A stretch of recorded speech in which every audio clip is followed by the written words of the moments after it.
आज हम भारत के 1857 की विद्रोह जो इतिहास विषय का एक चैप्टर है उस पर बात करेंगे।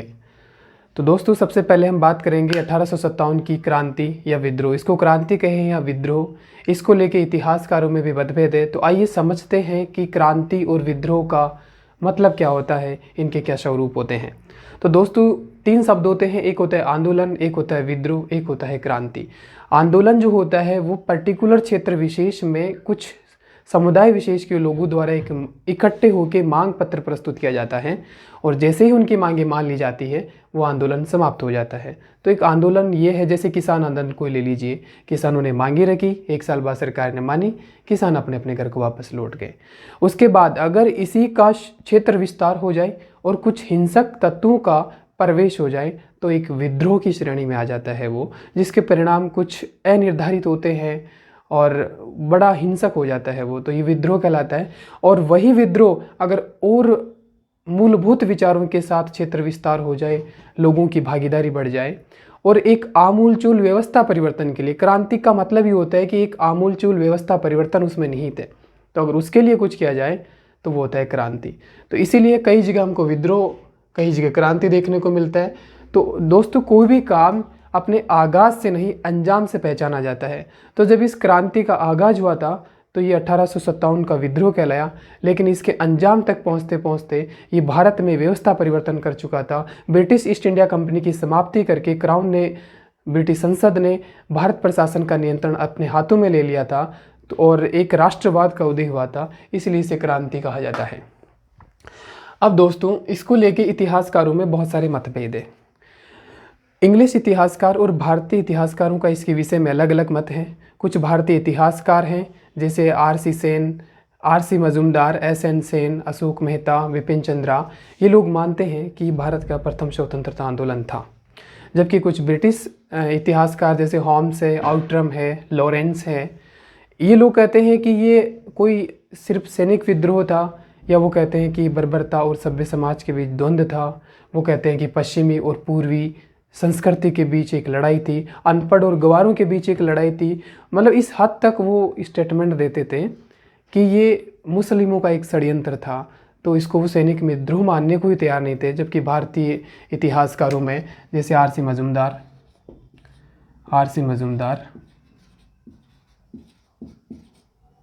एस.एन. सेन, अशोक मेहता,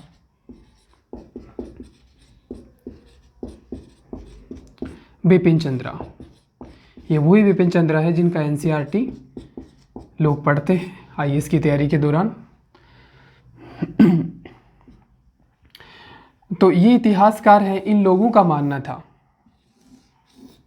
ये ऊपरी जो दो लोग हैं इनका मानना था कि शुरुआती तौर पर एक सैनिक विद्रोह था, लेकिन आगे चल के राजनीतिक हुआ और इसको भारत का पहला स्वतंत्रता संग्राम हम कह सकते हैं।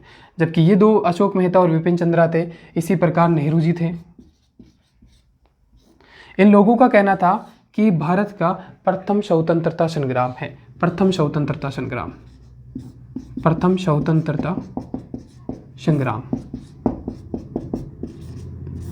जबकि इनका कहना था पहले सैनिक था, पहले मात्र सैनिक विद्रोह था, ये बाद में राजनीतिक हो गया। नेहरू जी ने कहा कि भारत का प्रथम स्वतंत्रता संग्राम था। इसके बाद दोस्तों दो इंग्लिश इतिहासकार भी हुए। हालांकि सारे जो अन्य इंग्लिश इतिहासकार हैं जैसे कि होम्स, लॉरेंस, आउट्रम,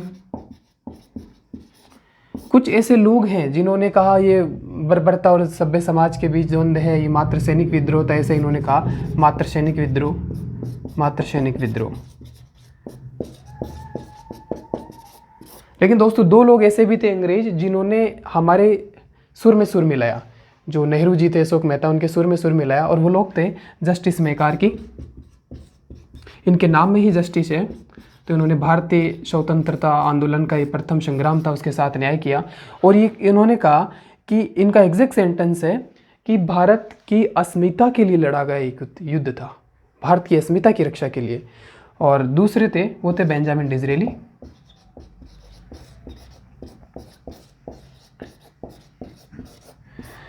दोस्तों बेंजामिन डिज़रेली तब विपक्ष के नेता थे। आगे चल के ये 2 बार ब्रिटेन के पीएम बने। इन्होंने कहा था कि ये सचेत संयोग से उपजा हुआ राष्ट्रीय विद्रोह था, हम अंग्रेज इसको हल्के में ना लें। अगर ये ऐसे ही विद्रोह चलता रहा तो बहुत नज़दीक है वो समय जब हम भारत को एक औपनिवेशिक दर्जे के तौर पे खो देंगे। तो ये थे इंग्लिश इतिहासकारों की राय। और दोस्तों अब हम बात करते हैं कुछ जो भारतीय इतिहासकार हैं। आजकल जो क्वेश्चंस पूछने का ट्रेंड है दोस्तों, पुराना पैटर्न बदल चुका है। अब नहीं पूछा जाता कि मेरठ में क्रांति का नेतृत्व किसने किया, झांसी में किसने किया। आजकल बुक्स देते हैं इस आंदोलन पे किस किस ने बुक्स लिखी और मिलान दे दिया जाता है, न्यू पैटर्न है, वही क्वेश्चंस पूछे जाते हैं। तो जो R.C. मजुमदार है उन्होंने एक बुक लिखी है द स्पाई म्यूनिटी।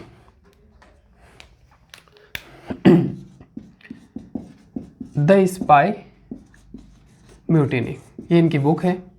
ऐसे ही जो S.N. सेन है उसने लिखा है 1857, ओनली 1857, 1857। जो अशोक मेहता है उन्होंने लिखा है the great rebellion, the great rebellion. दोस्तों बहुत ही इंपॉर्टेंट है ये बुक्स।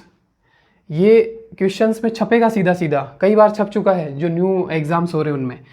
और नेहरू, और एक और किताब थी जो बहुत ही इंपॉर्टेंट है, वो थे वी.डी. सावरकर। वी.डी. सावरकर का योगदान भारत के स्वतंत्रता आंदोलन में कोई भुला नहीं सकता। और इन्होंने ही इसकी 50वीं वर्षगांठ पे इन्होंने ही कहा था कि भारत का ये प्रथम स्वतंत्रता संग्राम है। 50वीं वर्षगांठ पे है ना, 50वीं वर्षगांठ कब हुई? 1907 में। तभी इंडिया हाउस में थे। इंडिया हाउस कहाँ था? लंदन में। क्रांतिकारियों द्वारा इसका गठन किया गया था भारत के क्रांतिकारी गतिविधियों को संचालित करने के लिए। और उन्होंने इसकी रचना की थी, एक बुक लिखी थी, भारत का प्रथम स्वतंत्रता संग्राम।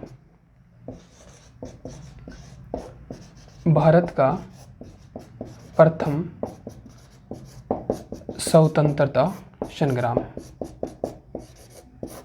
दोस्तों ये बुक आगे चल के बहुत ही फेमस हुई। ये बुक, इसी बुक के आधार पे आधुनिक इतिहासकारों ने कहा है और भारत सरकार ने भी ये मान लिया है कि 1857 का जो विद्रोह था वो भारत का प्रथम स्वतंत्रता संग्राम था। ये बहुत ही इंपॉर्टेंट बुक है दोस्तों, वेरी वेरी इंपॉर्टेंट, बार बार पूछी जाती है किताबें। तो दोस्तों ये था इतिहासकारों का मत। अब हम आगे चलते हैं, इसके कारणों पर चर्चा करते हैं। इसका स्वरूप क्या था हमने चर्चा करी, कारणों पर चर्चा करेंगे। उसके बाद इस क्रांति का विस्तार किस किस क्षेत्र में किस किस ने किया, कौन कौन लोग थे जो मातृभूमि के लिए लड़ते हुए शहीद हुए, उन पे हम बात करेंगे। तो दोस्तों इसके कारणों में बहुत ही सारे कारण हैं, जिनमें आर्थिक है। कुछ लोग सिर्फ तात्कालिक कारण की बात करते हैं और आगे निकल जाते हैं। और तात्कालिक कारण से पहले हमें पिछले 100 साल का इतिहास, 1757 में प्लासी के युद्ध के बाद 1764 में बक्सर का युद्ध हुआ, उसके बाद इलाहाबाद की संधि हुई और अंग्रेज़ों को बंगाल, बिहार और उड़ीसा में दीवानी और राजस्व वसूलने का अधिकार मिला था। उसी के तहत वो लालची होते गए और भारत का शोषण करते गए, अनेक राजनीतिक, आर्थिक, सामाजिक नीतियाँ लाए और उन्हीं के परिणाम स्वरूप जो बारूद का ढेर वो भारत में बना। और जो तात्कालिक कारण था उसमें एक चिंगारी का काम किया और वो विद्रोह फूट पड़ा।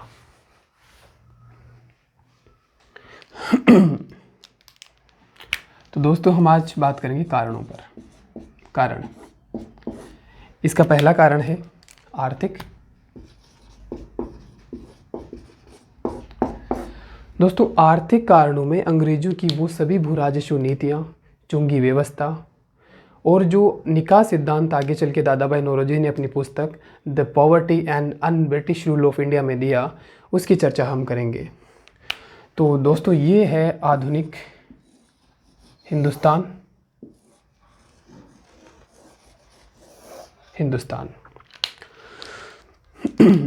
दोस्तों ये आर्थिक नीतियों के अंदर भू राजस्व नीतियाँ लाई गई। भू राजस्व, उनमें थी महालवाड़ी, जो पहली थी स्थायी बंदोबस्त। जो स्थायी बंदोबस्त कहाँ लागू की गई थी? बंगाल। स्थायी बंदोबस्त, स्थायी बंदोबस्त ये 1793 से स्थायी कर दी गई लॉर्ड कॉर्नवालिस के द्वारा। स्थायी कॉर्नवालिस। उसके बाद जो मद्रास है और जो बम्बई है, इनमें लागू की गई रेयतवाड़ी व्यवस्था। और जो बचा ये दिल्ली और इसके आसपास का क्षेत्र पंजाब में महालवाड़ी व्यवस्था।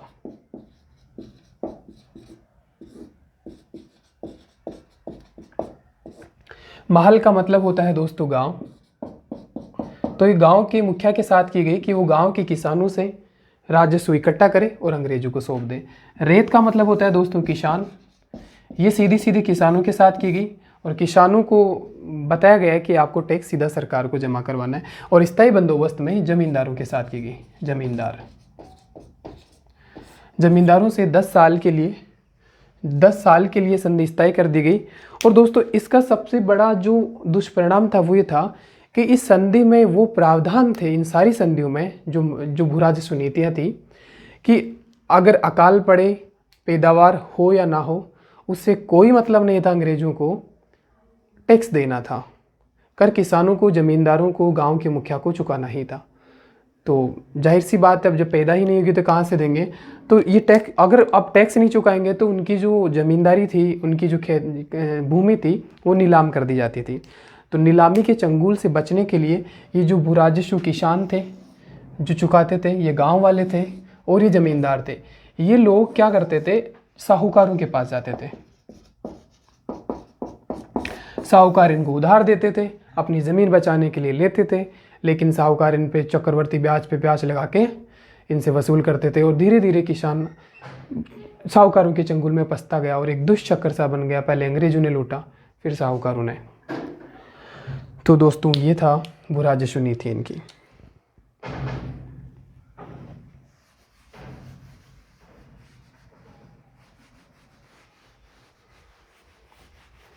अब हम बात करेंगे उनकी चुंगी व्यवस्था।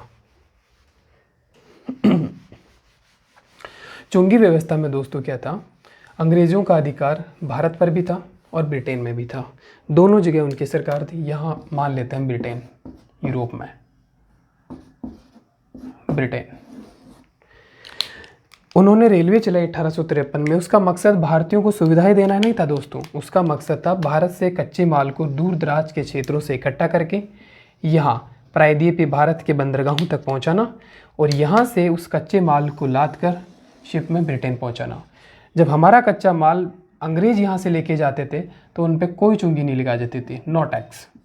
जो कस्टम ड्यूटी है, सीमा कर है, वो न के बराबर था, न के बराबर, मतलब 0 से 5% के बीच।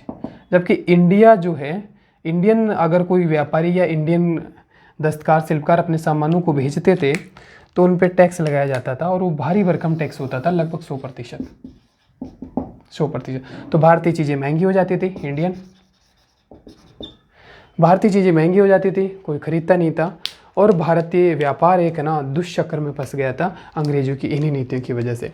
और उस समय ब्रिटेन में था जो औद्योगिकरण का युग प्रारंभ हो चुका था। औद्योगिकरण यानी मशीनी युग, मशीनों से निर्मित कपड़े सस्ते होते थे। जाहिर सी बात है, सस्ते कपड़े वो वापस भारत लाएंगे, हमारा कच्चा माल लेकर के उससे कपड़े बना के वापस भारत में ही लाएंगे। और एक भारत को उन्होंने बाजार बना दिया, उनके लिए बाजार। तो भारतीय पैसा बाहर जाने लगा और एक दुष्चक्र सा बन गया। इसी पे आगे जाके जो आर्थिक निकास सिद्धांत है दादा भाई नौरोजी का, आर्थिक निकास सिद्धांत वो हुआ। आर्थिक निकास सिद्धांत अपनी पुस्तक में उन्होंने दिया। वो यही था कि भारत एक दुष्चक्र के जाल में फंस चुका था। इसके बाद दोस्तों बात करें हम हमारे जो 1757 तक, प्लासी के युद्ध तक हम सोने की चिड़िया हुआ करते थे, लेकिन अंग्रेजों की इन नीतियों की वजह से हम कंगाल हुए, हमारी अर्थव्यवस्था जर्जर हुई और हमारे शिल्पकार बुनकर हम जूट में, कपास में और रेशम में बहुत अग्रणी देश थे। लेकिन धीरे धीरे अंग्रेजों ने हमें वाणिज्यिक खेती की ओर प्रवृत्त किया। हमें नील की खेती करवाई गई दोस्तों। यहाँ पे नील की खेती करवाई जाती थी। बंगाल, बिहार, उड़ीसा, वाराणसी और इलाहाबाद वाला एक इलाका था, यहाँ पे नील की खेती करवाई जाती थी। और नील की खेती का दुष्परिणाम ये था कि अगर उस ज़मीन में 2-3 साल नील की खेती कर लो तो उस ज़मीन बंजर हो जाती थी। तो इस प्रकार से हमारी भूमि के साथ भी खिलवाड़ किया गया, भूमि की उर्वरता शक्ति का ह्रास होता गया, और जो शिल्पकार थे, बुनकर थे, वो बेरोजगार हो गए थे। और एक अंग्रेज़ अधिकारी का एक कथन है कि हमने भारतीयों की स्थिति, भारतीय बुनकरों की ऐसी स्थिति हो गई है कि उनके शव जो है, उनके कंकाल है, वो गंगा के मैदान में बिखरे पड़े। दोस्तों ये गंगा नदी है, बंगाल की खाड़ी में गिरती है, ये गंगा का मैदान है, इसमें भारतीय बुनकरों और शिल्पकारों के कंकाल बिखरे पड़े थे। ये अंग्रेज़ अधिकारी का कथन है। इससे हम ये अंदाज़ा लगा सकते हैं कि भारतीय लोगों की क्या दुर्दशा उन्होंने कर दी थी। अब आते हैं हम राजनीतिक कारणों पर, राजनीतिक और प्रशासनिक कारणों पर।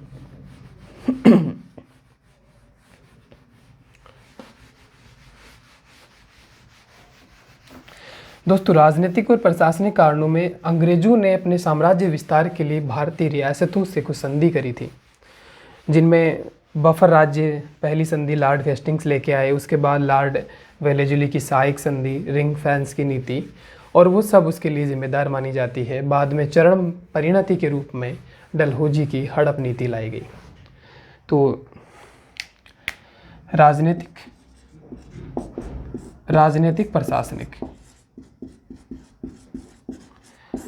प्रशासनिक नीतियों में सहायक संधि,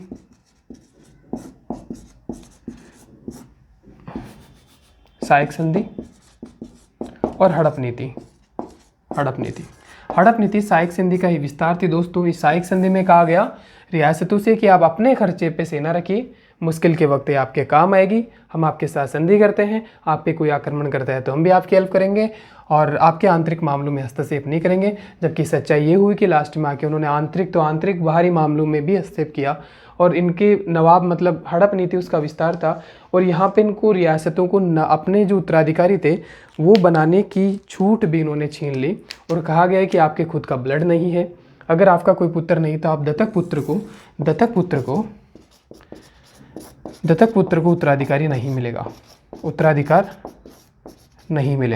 उत्तराधिकार नहीं। और सारा श्यापा इसी की वजह से हुआ, सारा रायता हड़प की, ये डलहौजी की हड़प नीति थी। डलहौजी इन्हीं ने सारा रायता फैलाया और उसको समेटने का काम किया। जो झेलना पड़ा वो थे फिर कैनिंग, वायसराय बन के आए इनके बाद कैनिंग, और सारा गुस्सा उन्हीं को झेलना पड़ा। कैनिंग गवर्नर जनरल बन के आए। तो ये थी उनकी नीतियाँ। उसके बाद प्रशासनिक नीतियों में भारतीयों को वो नीतियाँ आती है, जैसे भारतीयों को उच्च जो सरकारी पद थे उनमें कोई प्रावधान नहीं था उनके लिए, ना उनका प्रमोशन था। और जो सबसे बड़ी जो थी, मतलब ऐसा कहा जाता है कि जो भारत में जो नौकरी करते थे अंग्रेज, अगर उनका कोई बाबू भी है ना तो वो वापस ब्रिटेन जाता है तो एक नवाब से ज़िंदगी जीता है, एक महाराजा की तरह जीता, इतनी सैलरी थी। दादा भाई नौरोजी की पुस्तक में लिखा था the poverty and British rule of India में कि उस समय पूरे विश्व में भारत में अधिकारियों की सैलरी सबसे ज़्यादा हुआ करती थी। तो फोकट का मिल रहा था, उनको सैलरी बढ़ाने में क्या जा रहा था। तो ऐसा सीन था उनका प्रशासनिक नीतियों में। उसके बाद आता है सामाजिक धार्मिक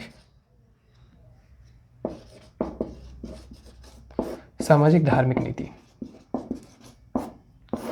दोस्तों सामाजिक धार्मिक नीतियों में वो सभी नीतियाँ आती है जिन्होंने हमारे धर्म के साथ खिलवाड़ किया, हमारे सामाजिक ताने बाने को नष्ट करने की कोशिश करी। उनमें जैसे पहला आता है 1819 में ईसाई मिशनरियों को भारत में धर्म प्रचार की अनुमति दी गई।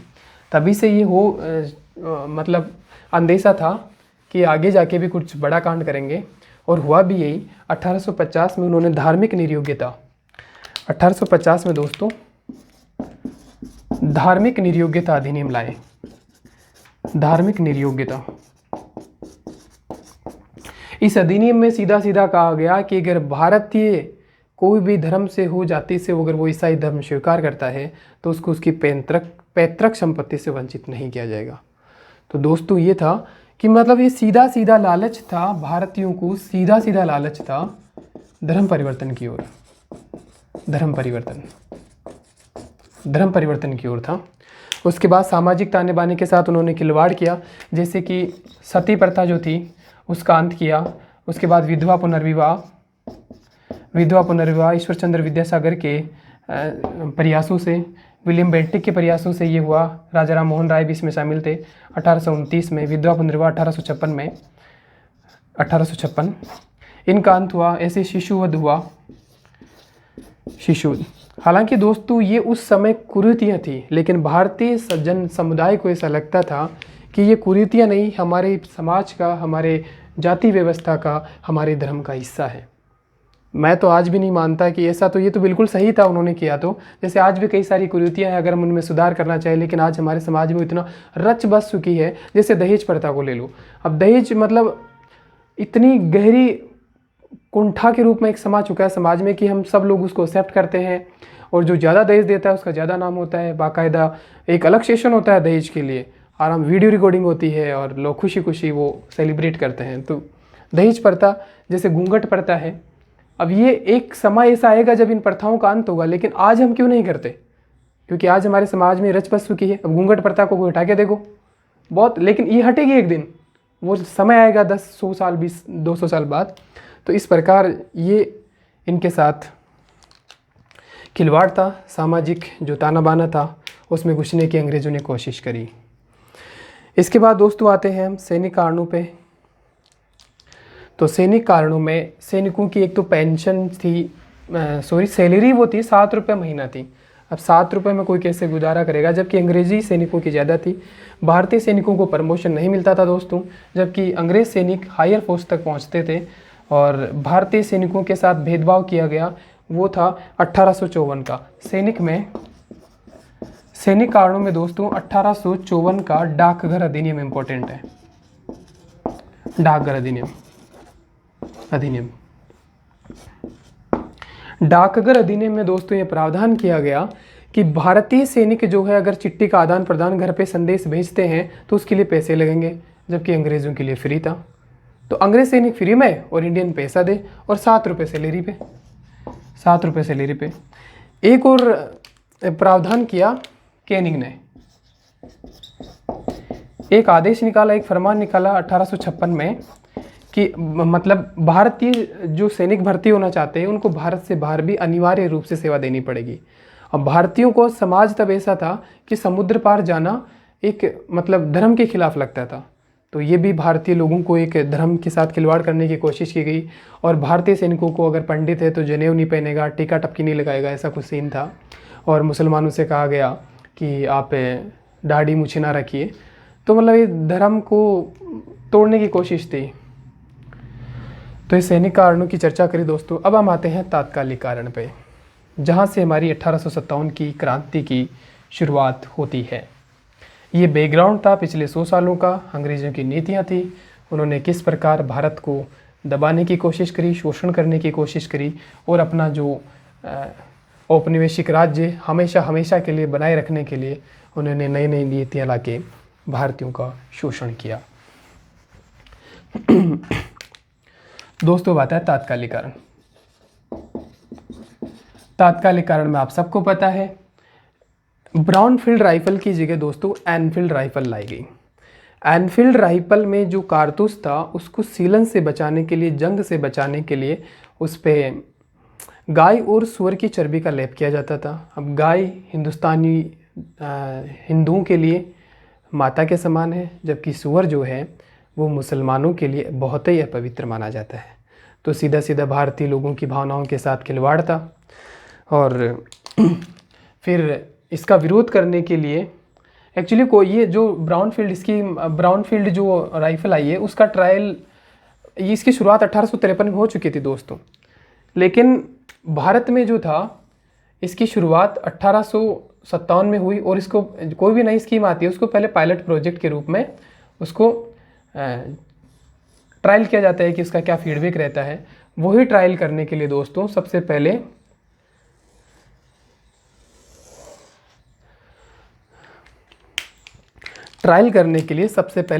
दमदम, बैरकपुर और अम्बाला, उस पर बैरकपुर जो आज पश्चिम बंगाल में पड़ता है, दमदम आज के बांग्लादेश में पड़ता है, और अम्बाला कैंट जहाँ पे हमारे राफेल आए फ्रांस से, उन्होंने सर्वप्रथम 4 राफेल लैंड किए। अम्बाला पंजाब में पड़ता है।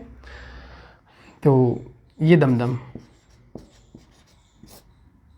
आज के बांग्लादेश में पड़ता है दोस्तों, ये बांग्लादेश है, तब भारत में पड़ता था। यहाँ पे है बैरकपुर छावनी और यहाँ है अम्बाला कैंट, अम्बाला। दोस्तों जनवरी फरवरी में दमदम में इसका पायलट प्रोजेक्ट किया गया। यहाँ पे विद्रोह हुआ जनवरी फरवरी 1857 में और विद्रोह को कुचल दिया गया। फिर आता है बैरकपुर। बैरकपुर की कहानी बड़ी रोचक है, हम सबको पता है।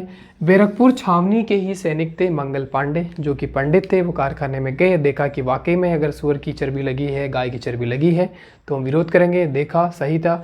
अंग्रेज़ों से मान मनोबल के बाद अंग्रेज़ों ने समझाने की कोशिश करी मंगल पांडे को, लेकिन वो कहे कि भाई साहब बहुत हो गया, बहुत झेल लिया, 100 साल हो गए, 1757 से हम आपको झेल रहे हैं। और जो मंगल पांडे सैनिक थे, मंगल पांडे 34वीं नेटिव इन्फेंट्री के सैनिक थे, 34वीं बंगाल नेटिव इन्फेंट्री। बार बार पूछा जाने वाला क्वेश्चन है दोस्तों। मंगल पांडे, इन्होंने कहा बहुत झेल लिया दोस्तों, अब हमसे ना हो पाएगा। और इन्होंने सार्जेंट बाग, सार्जेंट मेजर सार्जेंट बाग और ह्यूशन की गोली मारकर हत्या कर दी। ह्यूशन गोली मार के हत्या कर दी। ये दोस्तों वो जो आग के गुब्बारे, मतलब बारूद के गुब्बारे पे, ढेर पे जो हिंदुस्तान बैठ गया था, उसमें पहली चिंगारी लगाने का काम किया मंगल पांडे ने। मंगल पांडे ने ये जो इनको गोली मार के हत्या करी, वो दिन था 29 मार्च का। और फिर 29 मार्च के बाद 8 अप्रैल को मंगल पांडे को फांसी दे दी गई, फांसी पे लटका दिया गया। मंगल पांडे प्रथम स्वतंत्रता सेनानी थे जिन्होंने देश के लिए सर्वोच्च बलिदान दिया। उसके बाद दोस्तों क्रांति की ज्वाला पहुंचती है मेरठ। मेरठ आज के यूपी में पड़ता है। मेरठ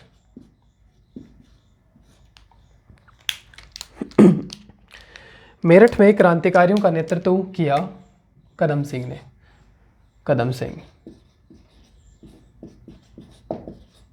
सिंह और 20वीं नेटिव इन्फेंट्री।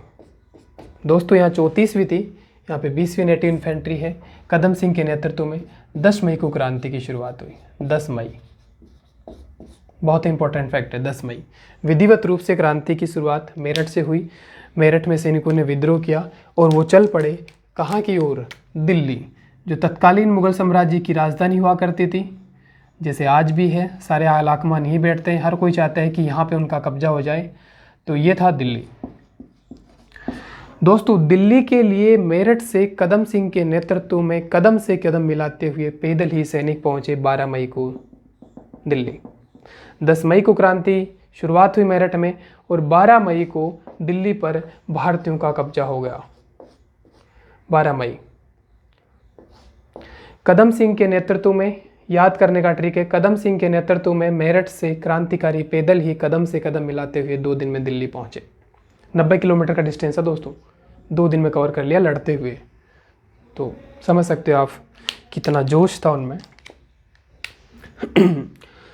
तो 12 मई को दोस्तों इसके दिल्ली में क्रांति का नेतृत्व बहादुर शाह ने किया। बहादुर शाह सेकेंड, इनको मतलब बादशाह घोषित किया गया और क्रांति का नेता घोषित किया गया। क्रांतिकारी दिल्ली पहुंचे तो उनको पहले तो ये माने नहीं, क्योंकि उनकी उम्र हो चुकी थी 82 ईयर्स, बूढ़ापे में थे। बोल दिए जाते कि हमसे ना हो पाएगा, पर इनके पत्नी थी जीनत महल और इनके जो सेनापति थे तख्त सिंह, उनकी मान मनोबल के बाद ये माने। और जो सेनापति थे इनके तख्त सिंह, वही क्रांति का नेतृत्व कर रहे थे। तख्त सिंह सेनापति थे, असलियत में यही क्रांति का नेतृत्व कर रहे थे दिल्ली से। और उसके बाद दिल्ली में जो आंदोलन को फिर दबाया, दिल्ली पे 12 मई को कब्जा हुआ, लेकिन ये ज़्यादा दिन तक नहीं चल सका। और अंग्रेज थे निकलसन, एक अंग्रेज अधिकारी थे निकलसन और हडसन। इन्होंने 20 सितंबर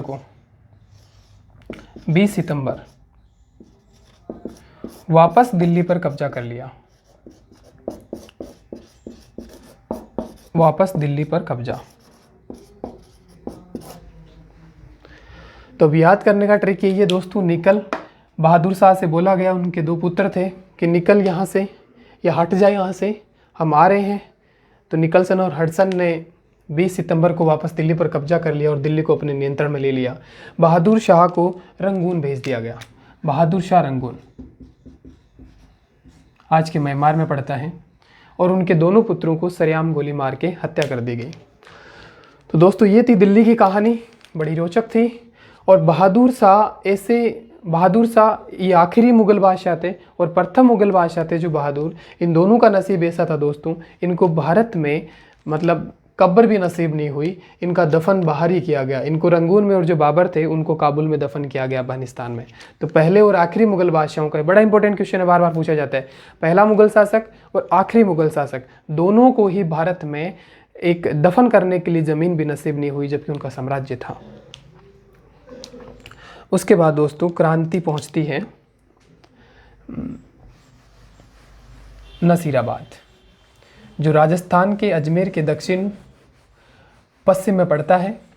नसीराबाद में क्रांतिकारियों जो थे, सेना थी बटालियन, वो 15वीं और 30वीं नेटिव इन्फेंट्री के सैनिक थे। नसीराबाद अजमेर में पड़ता है। यहाँ पे 15 दूनी 30वीं नेटिव इन्फेंट्री, इस सैनिकों ने विद्रोह किया। दोस्तों नसीराबाद की कहानी बड़ी रोचक है। नसीराबाद के ऊपर पड़ता है यहाँ पे अजमेर,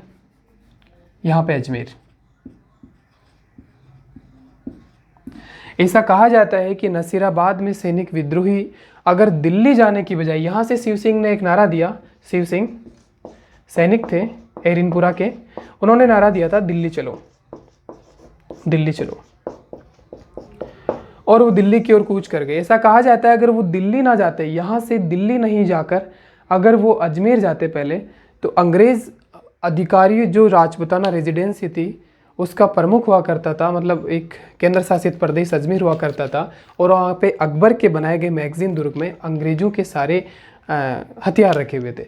अगर वो हथियार अजमेर से इनको हाथ लग जाते तो इस क्रांति का स्वरूप, दशा और दिशा कुछ अलग होता।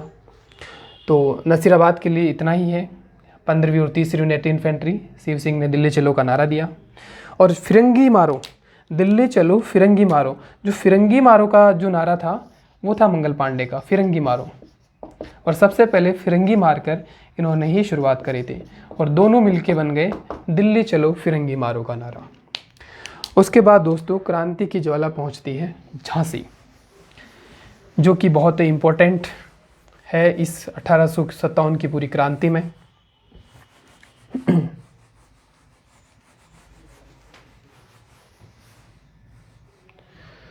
दोस्तों झांसी आज पड़ता है यहाँ पे एमपी में, उत्तर प्रदेश में, यूपी और एमपी के बीच यहाँ फंसा हुआ है झांसी।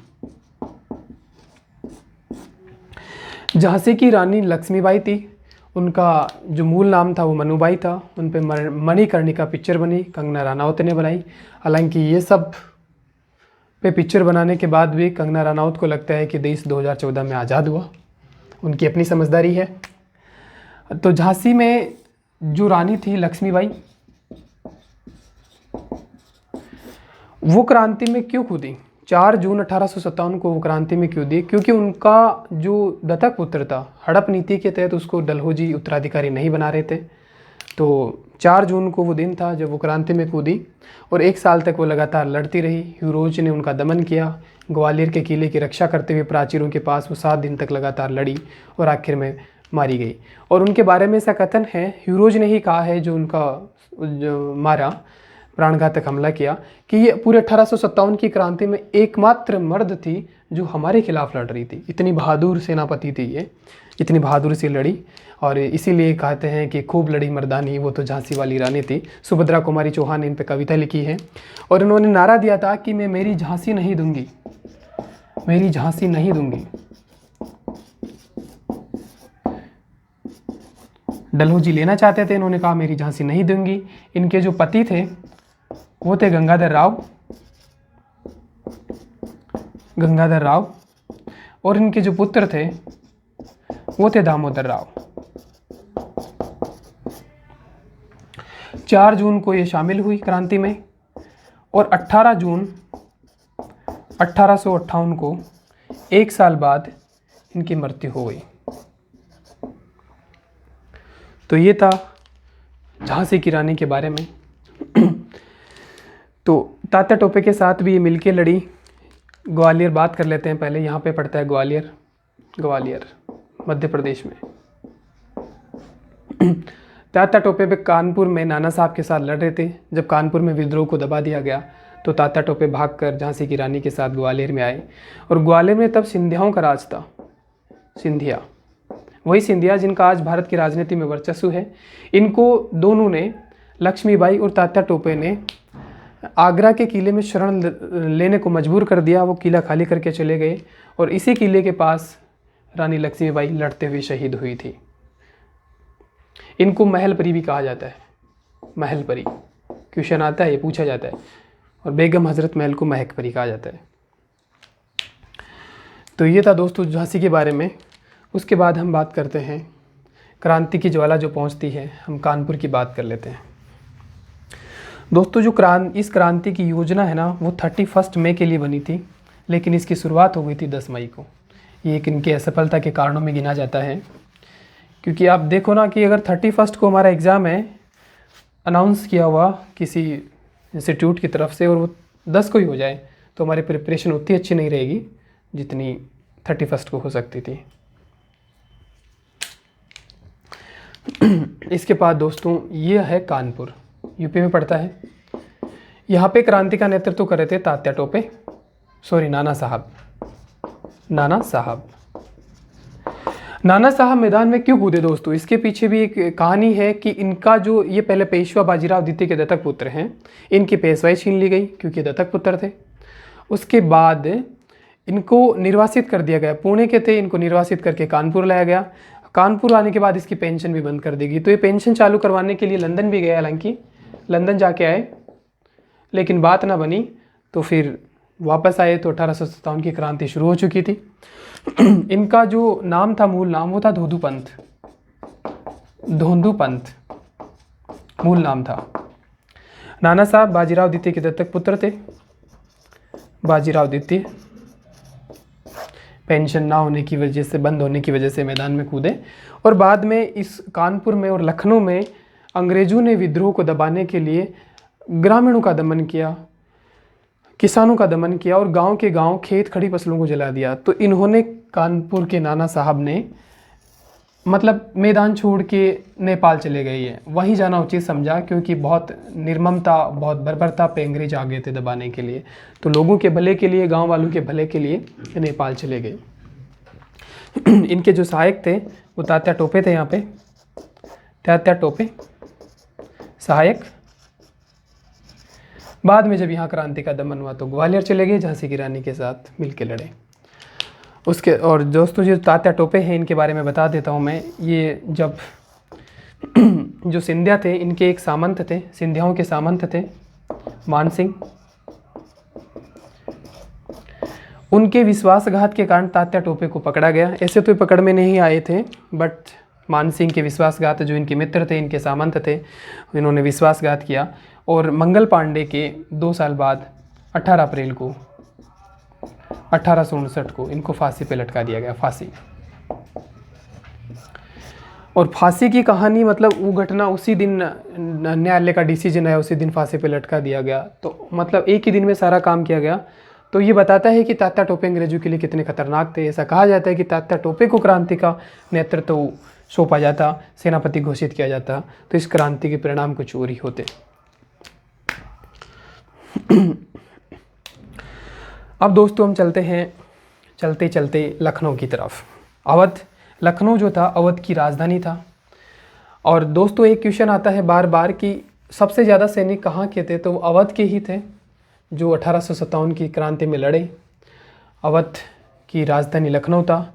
लखनऊ में बेगम हजरत महल ने क्रांति का नेतृत्व किया। बेगम हजरत महल को महक परी भी कहा जाता है। उनके जो पति थे वाजिद अली, उनको अंग्रेज़ों ने बंदी बना लिया था, तो वो क्रांति के में कूदी। और अपने पुत्र थे बिरजिश कादिर, उनको नवाब बनाने के लिए वो लड़ रही थी। तो ये उनकी कहानी है। और वही जब दमन बर्बरता पे आ गई तो ये भी नेपाल चली गई गांव वालों के, जनता के भले के लिए, क्योंकि खड़ी फसलों को जलाना वो नहीं देख पा रही थी, गाँव को जलाना वो नहीं सहन हो रहा था उनसे, तो वो मतलब क्रांति से निकलना ही उन्होंने ज़रूरी समझा और नेपाल के लिए चली गई। तो दोस्तों यहाँ है लखनऊ। लखनऊ उत्तर प्रदेश की राजधानी। बेगम हजरत महल,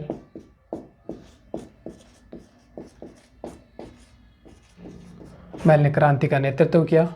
उनके जो पति थे वाजिद अली शाह, उनके जो पुत्र थे बर्जिश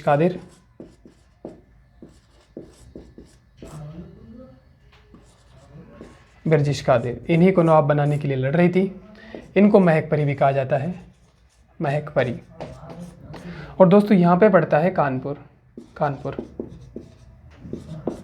इन दोनों ही जगहों का जो दमन था वो किया था कैंपबेल ने। कैंपबेल, दमन का क्वेश्चन पूछा जाता है। कैंपबेल अंग्रेज सेनापति थे, उन्होंने इसका दमन किया। तो ये हुई लखनऊ की बात। और अब जो है हम आगे चलते हैं बिहार, जगदीशपुर, आरा ज़िले में।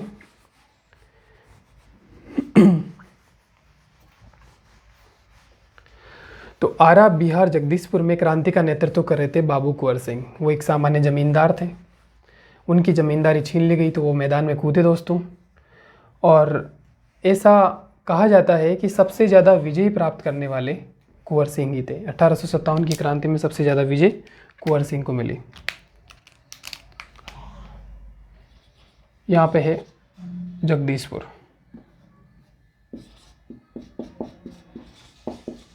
जगदीशपुर बिहार में। यहाँ पे क्रांति का नेतृत्व किया कुंवर सिंह ने। एक जमींदार थे, ये कुर्ता पहन के लड़ रहे थे दोस्तों, कुर्ता। एक बड़े किसान थे, छोटे जमींदार थे। कुर्ता कौन सीखता है? टेलर। और टेलर ने ही इसका दमन किया था। तो ये थी जगदीशपुर की कहानी। उसके बाद हम पहुँचते हैं बागपत। बड़ी झकझोर देने वाली कहानी बागपत की। बागपत में क्रांति का नेतृत्व कर रहे थे शाहमल, जो कि एक आम नागरिक थे। वो 84 गांव के सरपंचों से मिले और उनको कहा कि क्रांति में शामिल हुई है, भारत को अंग्रेजों की दास्ता से मुक्त कराने के लिए लड़ी जा रही क्रांति है। शाहमल क्रांति का नेतृत्व किया, 84 गांवों के सरपंचों से मिले और अंत में हुआ क्या, इनको मतलब काट के इनको सरेआम फांसी लगा के लोगों में क्षोभ पैदा करने के लिए नीम के पेड़ पे सरेआम फांसी लगा दी गई और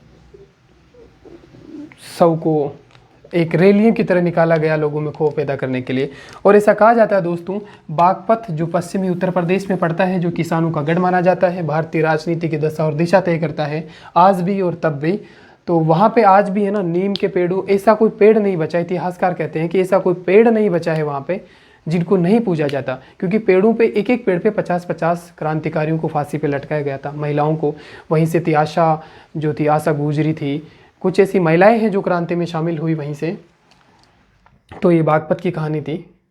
उसके बाद कोटा बटन, राजस्थान के कोटा शहर में चलते हैं।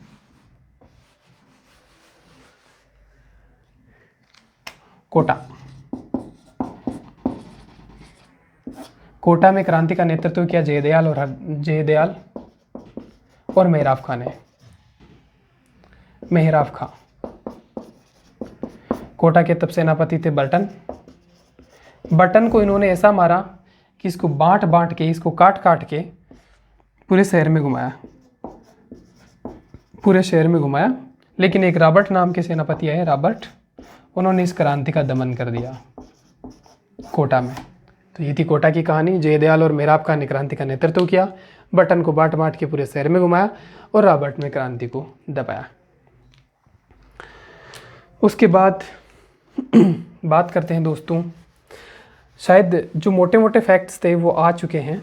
अब हम कुछ छोटे जगह हैं जहाँ पे क्रांति का नेतृत्व किया, उनको हम लिख लेते हैं। कई बार ऑप्शंस में दे देते हैं और पूछा जाता है, जैसे कि मथुरा में किसने किया क्रांति का नेतृत्व। दोस्तों राजस्थान में और भी क्रांतियाँ हुई, एरनपुरा में हुई, नीमच में हुई। वो राजस्थान में 6 छावनियाँ थी, 4 में विद्रोह हुआ। कैसे कैसे हुआ वो हम आगे बात करेंगे, क्योंकि राजस्थान के एक अलग लेक्चर बन सकता है, इतना बड़ा इतिहास है राजस्थान का, तो हम कभी बाद में उस पर डिस्कस करेंगे। ऐसा नहीं कि जैसे कि मथुरा में क्रांति का नेतृत्व किया देवी सिंह। मथुरा की सांसद है हेमा मालिनी, महिला है, देवी लगाती है पीछे, तो देवी सिंह यहाँ से नेतृत्व कर रहे थे, याद रखने के लिए। उसके बाद इलाहाबाद है, इलाहाबाद और वाराणसी यहाँ पे है, वाराणसी जहाँ से मोदी जी चुनाव लड़ते हैं, वहाँ से क्रांति का नेतृत्व किया लियाकत अली ने, लियाकत अली। और इसको जो दमन किया, इसका वाराणसी और इलाहाबाद दोनों में जो दमन किया क्रांति का, वो थे जनरल नील। याद रखने के लिए दोस्तों, जो ये वाला क्षेत्र है गंगा का मैदान, बिहार और पूर्वी उत्तर प्रदेश, यहाँ पे नील की खेती ज़्यादा की जाती थी, तो नील ने ही उसका दमन किया।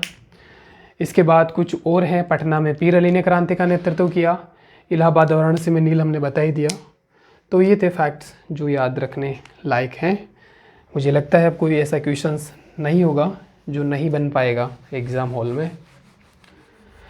तो दोस्तों, हमने देखा कि इस क्रांति में ज़मींदार लड़े, आम नागरिक लड़े, नवाब लड़े, रानियाँ लड़ी, महिलाएं लड़ी। तो ये फिर असफल क्यों हो गया? इसकी असफलता के पीछे कई कारण थे दोस्तों। इसका मैंने योजना बता ही दिया, राणा जी बापू और अजीमुल्ला खान ने इसकी योजना बनाई थी ब्रिटेन में। जैसे कि योजना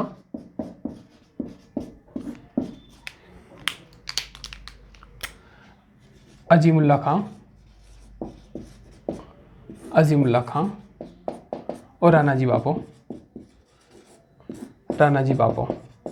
दोस्तों, हिंदू मुस्लिम एकता का इससे बढ़िया कॉम्बिनेशन भारत के इतिहास में, भारत के स्वतंत्रता आंदोलन में, खिलाफत आंदोलन के सिवा फिर कहीं देखने को नहीं मिलता। तो हिंदू मुस्लिम एकता तब तक इतनी मतलब अपने शिखर पर थी, इसके बाद ना इससे पहले कभी हमने हिंदू मुस्लिम एकता इतनी प्रगाढ़ रूप से देखी। तो मिलके लड़े थे हम लोग। हालांकि आज हिंदू मुस्लिम लड़ाने की पूरी कोशिश होती है, जबकि हमारा इतिहास ये नहीं कहता।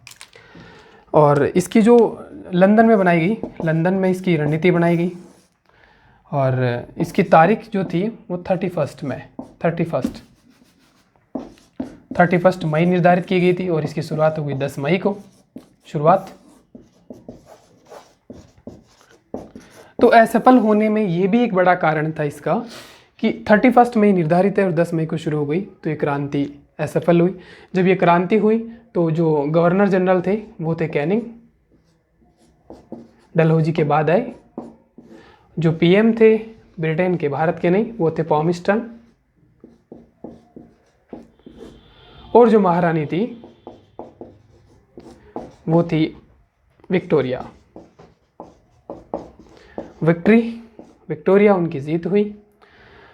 और इसके बाद कुछ और फैक्ट हैं, जैसे इसमें जो प्रतीक था क्रांति का वो कमल का फूल था, कमल फूल और चपाती गांव-गांव में ये भेजी जाती थी, और गांव वालों से आह्वान किया जाता था कि इसमें शामिल हुई। शायद भारतीय जनता पार्टी जो बीजेपी है, शायद इसी से प्रेरित हो कि उन्होंने अपना चुनाव चिन्ह कमल का फूल रखा होगा।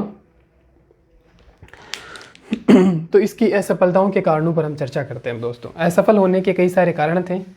पहला कारण तो हमने बता ही दिया कि क्रांति 31 को होनी थी और 10 मई को हो गई, तो योजना प्रॉपर नहीं बन सकी थी। इसमें नेतृत्व का अभाव था। हमने देखा कि कोई एक सेनापति जो पूरे भारत का नेतृत्व कर सके, वो ऐसा कोई नहीं था।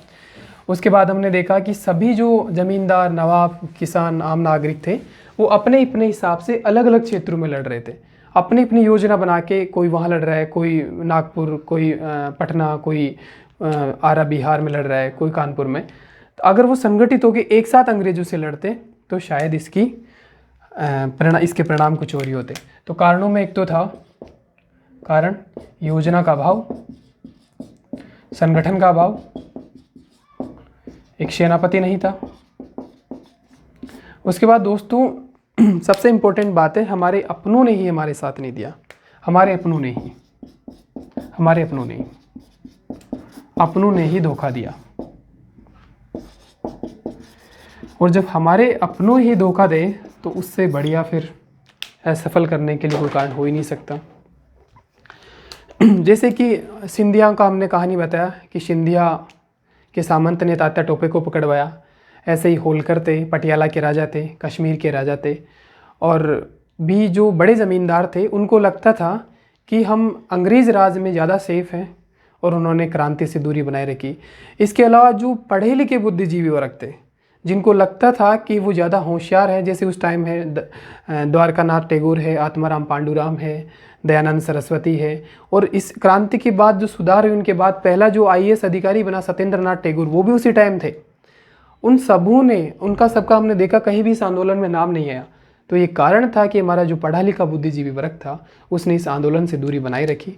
अब जब पढ़े लिखे लोग ही हमारा साथ नहीं देंगे तो कैसे। उसके बाद था जो हम लाठी डंडों से लड़ रहे थे, और अंग्रेज़ों के पास तोफखाना था, एनफील्ड राइफल थी, गोला बारूद, असला बारूद सब था, और लाठी डंडों से तो जाहिर सी बात हम पे भारी पड़े।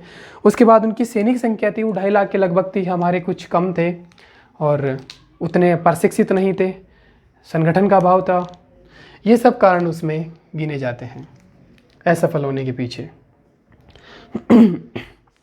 दोस्तों इसके बाद जो आता है परिणाम क्या हुई, इसके परिणामों पर चर्चा करते हैं। दोस्तों ये लेक्चर है IAS, PCS, कांस्टेबल, दरोगा, टीचर सब एग्ज़ामों के लिए इम्पोर्टेंट है, क्योंकि हम प्री और मेंस के हिसाब से इसके सारे पक्षों पर चर्चा कर रहे हैं वारी वारी से। तो जो अंतिम जो है इसका वो है परिणाम। सबसे बड़ा परिणाम जो हुआ, भारत में ईस्ट इंडिया कंपनी की समाप्ति हुई। भारतीय ईस्ट इंडिया कंपनी की समाप्ति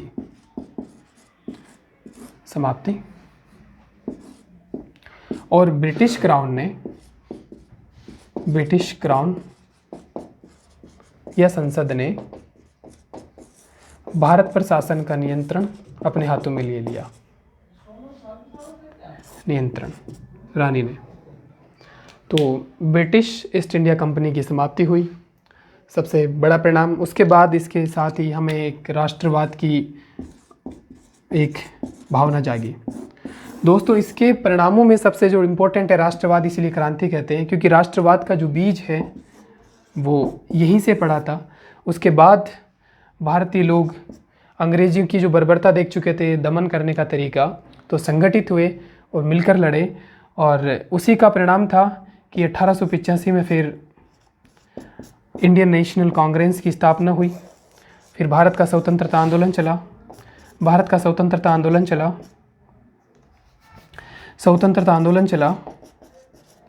और स्वतंत्रता आंदोलन के बाद गांधी युग के माध्यम से 1947 में भारत आज़ाद हुआ। तो उसी का परिणाम था, वो राष्ट्रवाद की भावना ही थी कि भारत को आज़ादी मिली। हालांकि कुछ लोगों को अभी भी लगता है कि भारत को आज़ादी 2014 में मिली। तो ये था दोस्तों मोटा मोटा 1857 की क्रांति के बारे में। मुझे लगता है हमने सारे पक्षों को टच किया है, और समझ आया होगा। उम्मीद है आपको ये वीडियो अच्छा लगा हो, तो लाइक करें, सब्सक्राइब करें और शेयर करें, ताकि दूसरे लोगों को भी इसका फ़ायदा हो। तो राष्ट्रवाद के प्रस्फुटन के साथ हम इस क्रांति का अंत करते हैं। दोस्तों नमस्कार, मिलते हैं फिर अगले वीडियो में।